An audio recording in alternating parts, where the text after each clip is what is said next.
In the year 2010, Criterion Games looked at the flaming wreckage of the Need for Speed franchise and said, what if we just made Burnout, but with cop chases? And lo, Need for Speed Hot Pursuit was born. It was a game of speed, a game of destruction, a game where you could play as an armed government official with zero regard for civil rights. And then, 10 years later, Electronic Arts, that benevolent corporate overlord, gazed upon their domain and said, what if we sold the game? The same game, but shinier. And so, Need for Speed Hot Pursuit Remastered was surgically extracted from the primordial ooze of 2010, given a 4K facelift, and thrown at the masses like a bread loaf at a duck pond. But was it worth it? No. But also yes, but mostly no. But maybe. Let's talk about it. Time to celebrate!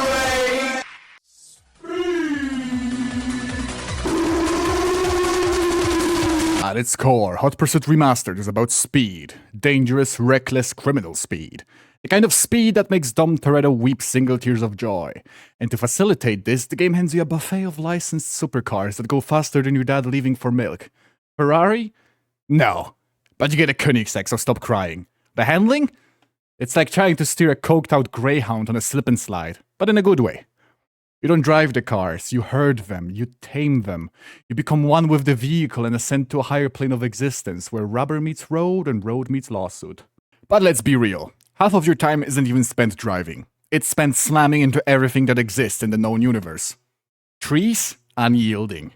Guardrails? Magnetic. Opponents? Absolute Terminators programmed to cut you off with perfect precision.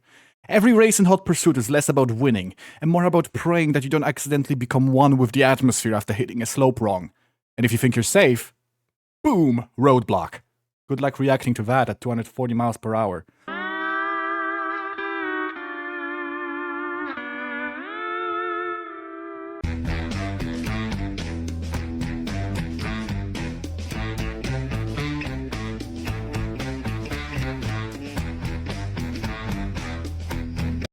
But speed comes at a price. And sometimes, that price is your dignity. The police in Hot Pursuit operate on a different level of reality. These aren't regular officers of the law, no. These are transcendental beings. These cops don't follow you. They predict where you will be in 3 to 5 business days and spawn there. They phase through space-time, appearing out of thin air like the ghost of Christmas past, but with spike strips. They will ram your Bugatti off a cliff and not even file a report. Civilian casualties? Who cares? You're simply a bad guy, and therefore they must obliterate you with no due process.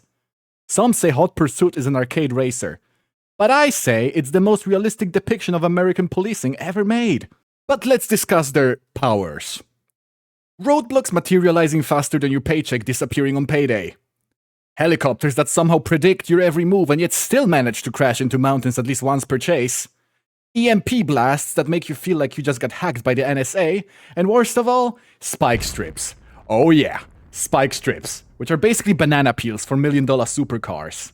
You would think with all this high-tech cop gear, they would figure out how to not throw them directly into a tree. Yet they still do.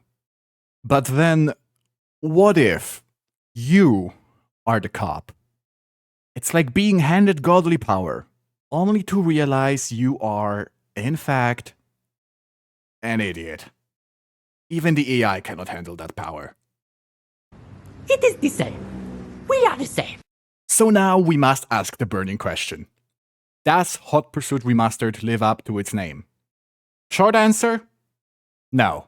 Long answer? No! Graphically, it's the same game, but with slightly better lighting. The textures? The same. The models? The same. The gameplay? Identical. The biggest addition? The DLC cars from the original game are now included for free. Wow. Thank you, EA, for bestowing us peasants with content that was already made a decade ago. How generous of you. If you played the original, you've played this. The only real change is that now you have less money after buying it.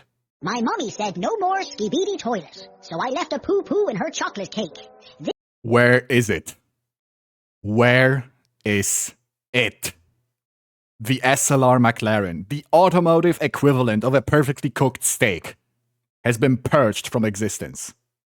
My beloved, My reason for waking up in the morning, gone. Why? Was it licensing? Was it a mistake? Was it a personal attack against me specifically?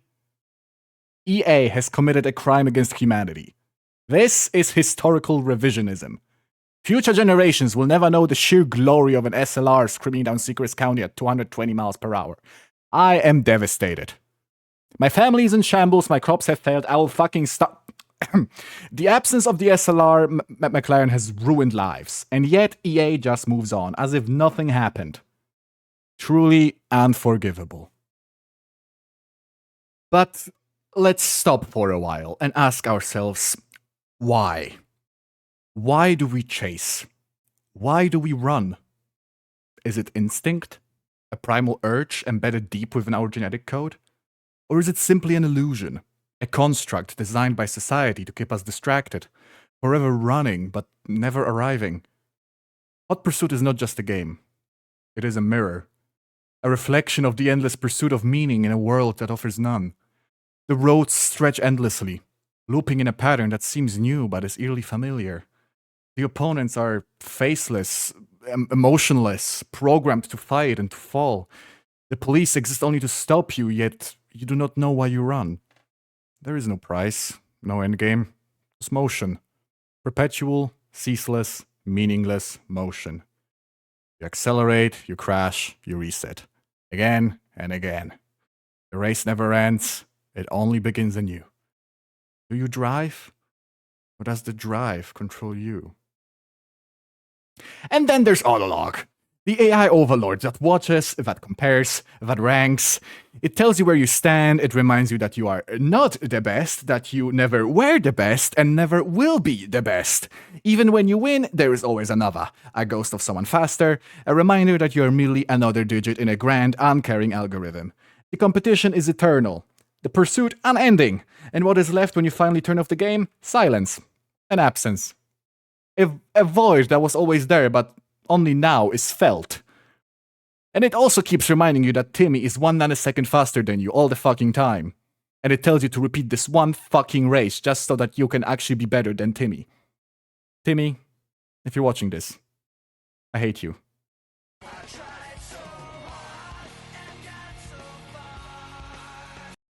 Hot Pursuit Remastered is a paradox. It is both a masterpiece and a scam. It is a relic from a bygone era, polished just enough to make you question your life choices.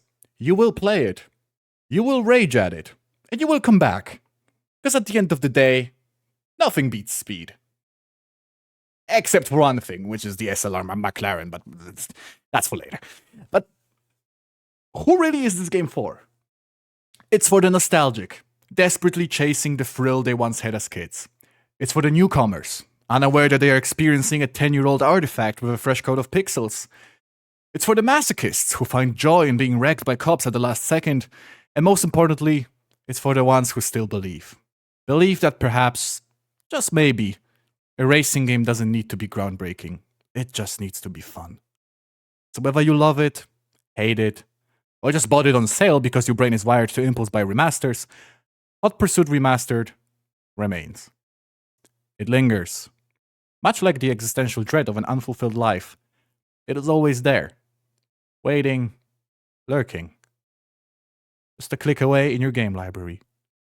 And whether that's a good thing or a bad thing, well, that's up to you. Thank you for watching.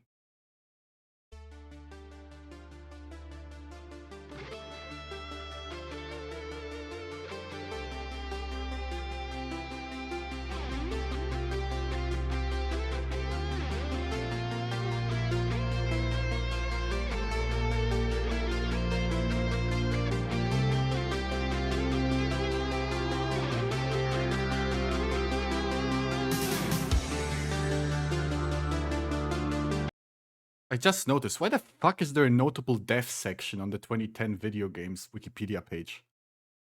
What? And just a picture of a fucking Xbox. What? Notable deaths, the Xbox.